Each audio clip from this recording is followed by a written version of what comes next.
नमस्कार दोस्तों, कहिए कैसे हैं आप सब। आई होप आप सब अच्छे होंगे। तो मैं अमिता स्वागत करती हूँ अपने इस चैनल में। तो दोस्तों, अप, अपरा एकादशी अपरा एकादशी जैसे कि नाम से ही समझ में आता है कि अपरा एकादशी सब पापों से मुक्ति दिलाने वाली एकादशी है। एकादशी व्रत जो है अपने आप में ही महान व्रत कहा गया है इसे। यह व्रत 3 दिन की होती है, इसलिए हर कोई जल्दी इस एकादशी को नहीं करना चाहते क्योंकि उन्हें 3 दिन नियम का पालन करना होता है। ऐसे व्रत तो एक ही दिन भूखा जाता है, लेकिन इसका नियम पालन हम 3 दिन करते हैं, तब जाके इसका पूरा पुण्य हमें मिल पाता है। तो बहुत सारे लोग तो इसी से डर के नहीं करते हैं, लेकिन जो कोई भी करते हैं उससे जो पुण्य प्राप्ति होती है उसका कभी क्षय नहीं होता। हर व्रत तो लोग पति के लिए, बच्चों के लिए करते हैं, लेकिन ये जो व्रत होता है एकादशी का व्रत एक ऐसा व्रत है जो अपने स्वयं के लिए किया जाता है, अपने निरोग काया के लिए किया जाता है।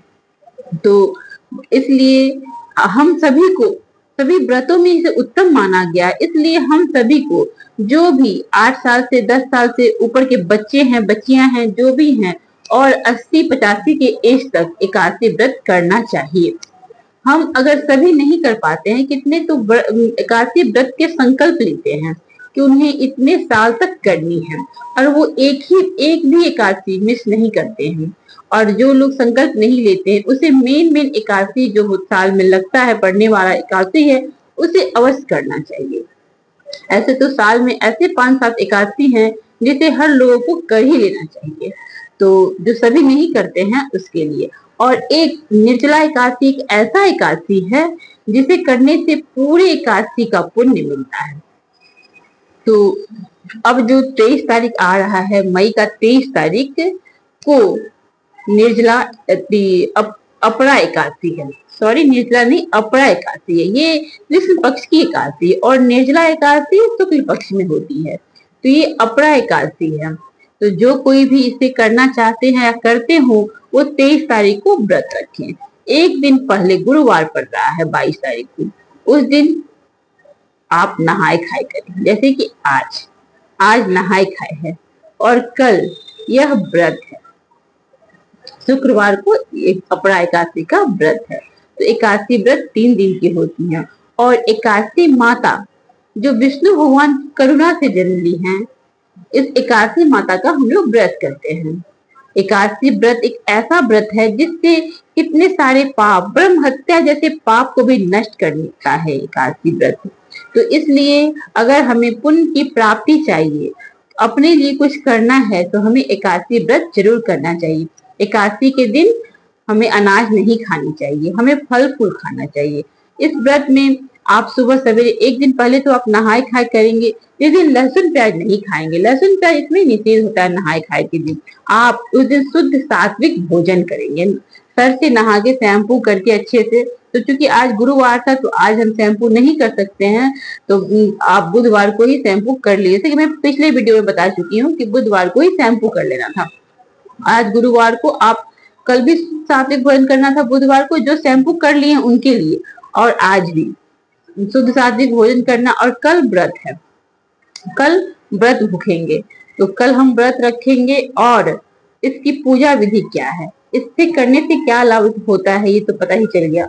और इस पूजा कैसे करनी चाहिए, लक्ष्मी नारायण विष्णु भगवान को यह व्रत समर्पित है, तो हमें विष्णु लक्ष्मी भगवान की पूजा करनी चाहिए, हमें लक्ष्मी नारायण की पूजा करनी चाहिए। इस पूजा में चूंकि हम फास्ट में रहते हैं, तो इसलिए हमें कोशिश करनी है कि भगवान को भी हम अनाज का भोग ना लगाए, हमें फल फूल का भोग लगाना चाहिए।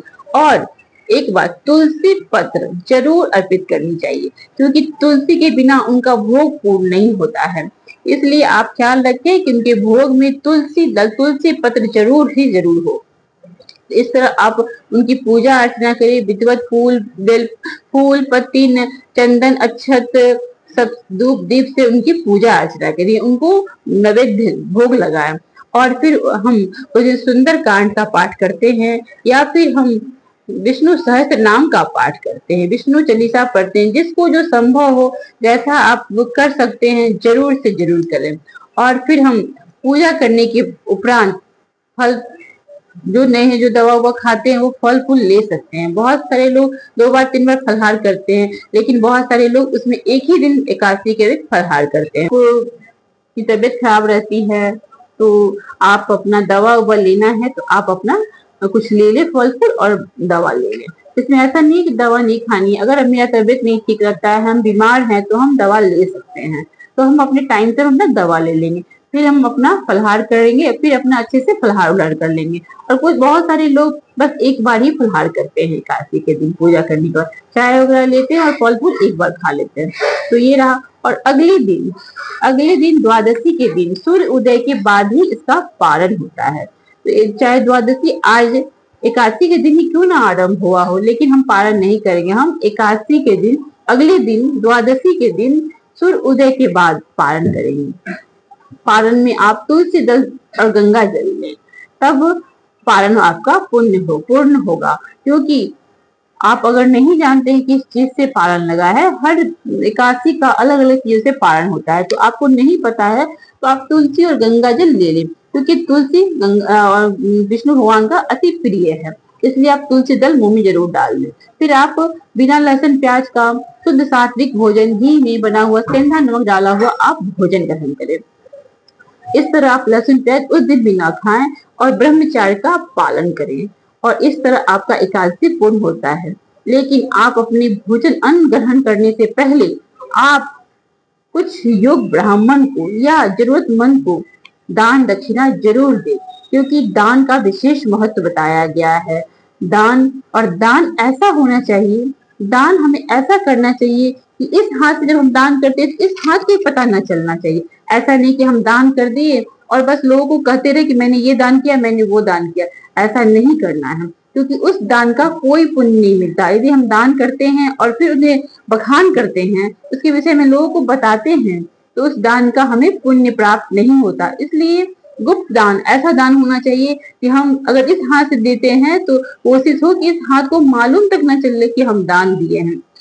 ऐसा दान देना चाहिए। दान का विशेष महत्व है, इसलिए आप लोग को एकादशी व्रत में दान जरूर करना चाहिए। तो ये रहा मेरा एक छोटा सा वीडियो अपरा एकादशी के बारे में, जो कि कल शुक्रवार के दिन है। इसलिए आप लोग अच्छे से पूजा पाठ करें, अपने घर की साफ सफाई करके व्रत धारण करें। और जब से आप सुबह सुबह स्नान ध्यान कर लेंगे, घर की साफ सफाई करके स्नान कर लेंगे, तभी से आपका व्रत स्टार्ट हो जाता है। ऐसा नहीं कि हम 12 बजे 1 बजे नहाए, ऐसा आधा का समय का व्रत नहीं होता है। आपको सुबह सवेरे जल्दी उठ के नित्य क्रिया से निवृत्त होकर स्नान आदि करके अच्छे साफ सुथरे वस्त्र पहन के श्री हरि भगवान विष्णु की पूजा करनी चाहिए, और उसी समय से आपका व्रत स्टार्ट होता है। आपको व्रत का पुण्य मिलना शुरू हो जाता है। इसलिए आप इन सब छोटी छोटी बातों का ध्यान रखिए और पूरा से पूरा लाभ उठा सके। ये था मेरा एक छोटा सा वीडियो जो मैं आप लोगों के साथ शेयर की। मैं अपनी छोटी सी जानकारी को, जो मैं तुच्छ जानकारी है मेरे पास, बहुत ही छोटा जानकारी है, जो मैं जानती हूँ, जो मैं करती हूँ, वो मैं आप लोग के साथ शेयर की। यदि आप लोग को ये अच्छा लग रहा हो, मेरी इन जानकारी से आप लोग कुछ समझ रहे हो, कुछ सीख रहे हो, तो मेरे इस चैनल को सब्सक्राइब कर लें और इस वीडियो को लाइक करें, ताकि और बेल आइकन बजाना ना भूलें। क्योंकि जब भी मैं कोई नया वीडियो डालूंगी तो नोटिफिकेशन सबसे पहले आपके पास पहुंचता है और आप इसका पूरा लाभ उठा सकें। तब तक के लिए विदा लेती हूँ। धन्यवाद। टेक केयर, अपना ख्याल रखें, खूब हंसते मुस्कुराते रहें, क्योंकि हंसना ही सब कुछ है।